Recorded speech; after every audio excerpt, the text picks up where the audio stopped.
안녕하세요. 꿈을 담는 틀입니다.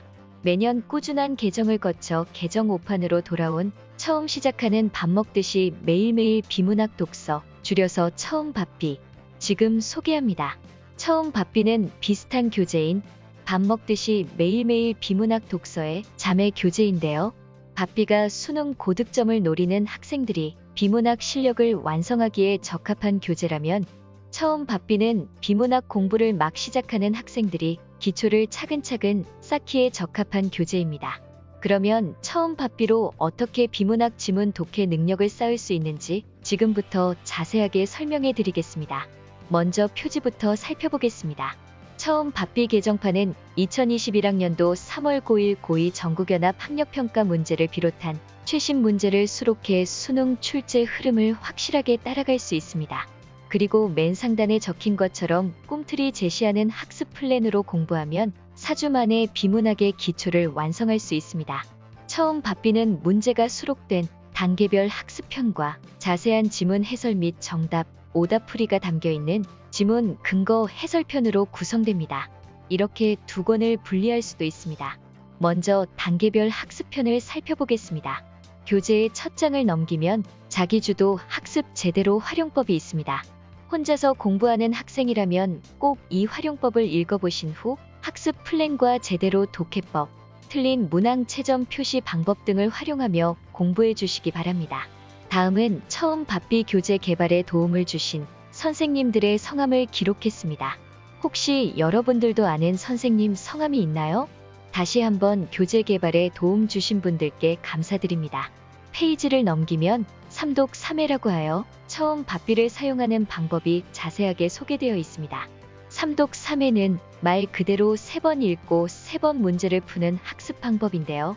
이 방법대로 공부하면 지문의 내용과 문제 유형을 꼼꼼하게 파악하는 것은 물론 내가 어떤 문제에 취약한지 정확하게 알고 대처할 수 있습니다. 이 책으로 공부할 때는 삼독 3회 학습법을 적용해 학습하길 강력하게 추천드립니다.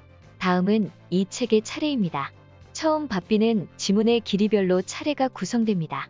1부 단 지문 독해, 2부 중 지문 독해, 3부 장 지문 독해, 4부 종합 독해로 되어 있습니다. 이렇게 짧은 지문부터 시작해서 점차 길고 복잡한 지문을 학습하며 독해의 실력을 차근차근 높일 수 있습니다. 다음은 이 책의 구성과 특징입니다. 이는 본문에서 예시를 들며 자세히 설명하겠습니다. 다음 장을 넘기면 학습 플랜이 나옵니다. 꿈틀에서는 중위권과 상위권 학생을 위한 학습 플랜을 제시하고 있습니다. 이 플랜에 맞춰 공부하거나 다음 장에서 여러분만의 학습 플랜을 세우고 실천해보세요. 다음 장에는 1등급을 위한 10가지 비문학 공부 습관이 제시되어 있습니다. 누구나 이미 알고 있지만 지키는 것은 결코 쉽지 않은 공부 습관. 1등급을 목표로 자신의 공부 습관과 비교하며 읽어주세요. 10개로 압축 정리한 비문학 공부법을 알려드립니다. 이어서 선생님들과 선배님들이 여러분께 들려주는 생생 공부법입니다. 현장에 계신 선생님들과 이미 시험을 치러본 선배님들의 생생한 공부 방법을 활용하면 효과가 더욱 좋겠죠? 다음 장으로 넘기면 1부 단 지문 독해입니다.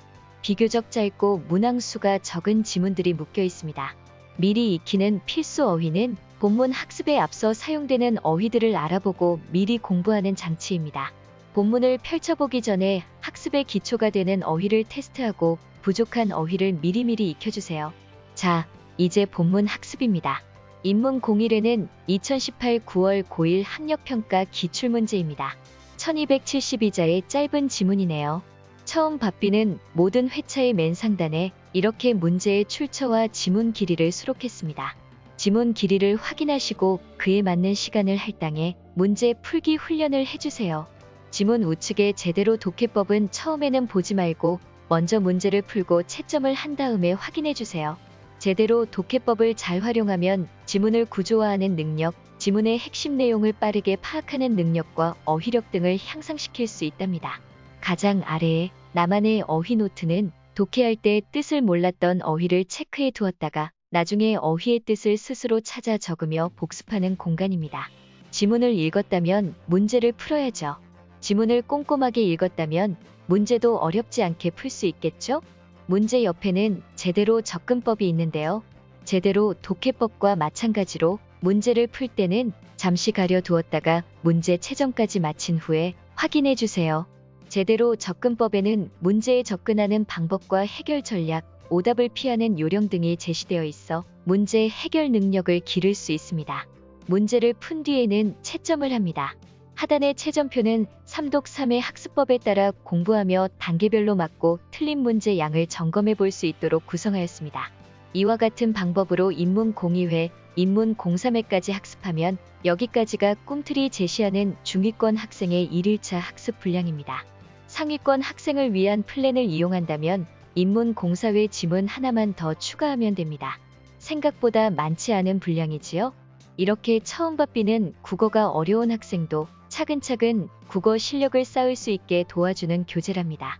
적은 양을 공부하더라도 제대로 독해법과 제대로 접근법을 통해 지문을 꼼꼼하게 파악하고 문제 풀이법을 익히는 훈련을 하는 것이 좋습니다. 같은 방법으로 인문, 사회, 경제, 과학, 기술 등 다양한 분야의 내용을 학습하면 재미있게 공부하면서 비문학 독해력은 물론 상식까지 기를 수 있답니다. 이제 지문 근거 해설편을 살펴보겠습니다. 첫 장은 미리 익히는 필수 어휘의 정답이 제시되어 있습니다.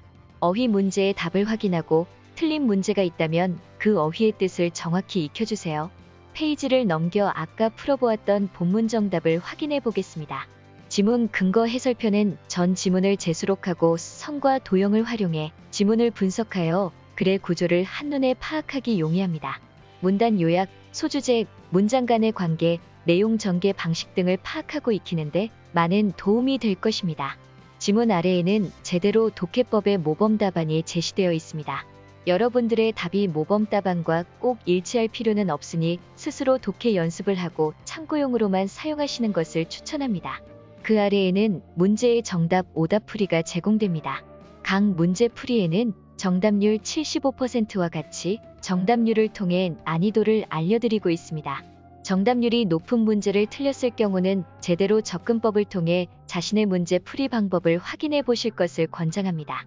각 풀이에서는 지문에서 근거를 찾아 정답인 이유뿐만 아니라 오답인 이유까지도 확실하게 제시하고 있습니다. 답을 맞히는 것도 중요하지만 오답인 선택지가 왜 오답인지 아는 것도 중요하다는 사실 명심해 주세요. 오답 중 매력적인 오답은 학생들이 정답이라고 많이 착각한 선택지인데요. 오답인 이유를 차근차근 읽으며 문제 해결력을 강화할 수 있도록 해줍시다. 마지막으로 배경지식 돋보기는 지문 이해에 도움이 되는 참고 자료를 알려주어 다양한 배경지식을 기르고 독해 능력의 바탕을 기르도록 하고 있습니다. 지금까지 처음 바삐를 자세히 살펴보았는데요. 처음 시작하는 밥 먹듯이 매일매일 비문학 독서는 바삐의 예비 교재로 활용하기도 좋고 다양한 장치를 제공하고 있어서 학생들 스스로 독해력을 기르는데 큰 도움을 줄 수 있는 교재라고 자부합니다. 꼭 가까운 서점에서 살펴보시고 애용해 주시기 바랍니다. 지금까지 시청해 주셔서 감사합니다. 다음 교재에서 또 만나요.